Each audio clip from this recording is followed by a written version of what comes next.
Hello আমার সোনার গাছ, আশা করি আপনারা সবাই ভালো আছেন, আমিও ভালো আছি। আজকে আমরা সবাই বেড়াচ্ছি তাজমহল দেখতে যাবো। আজকে তাজমহলের শুটিংটা করব কইরা আজকে তোমার সবার আমার দর্শকদের দেখাবো ভিডিও।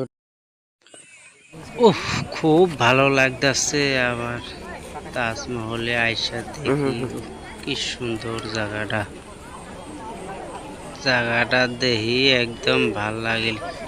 তো ভিতরে যাব আমরা আজকে, ভিতরে যা দেখবো কিরকম সুন্দর করে বানাইছে বস্তুগুলো, এলে দেখা লাগবে আজকে। আবার গেটের তালা দেওয়া আছে, গেট তালা দেওয়া আছে, দেখুন আশপাশে তোমরা সবাই।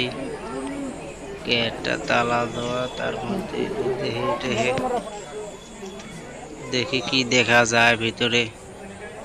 ভালোই দেখা যায়, খুব ভালো লেগেছে।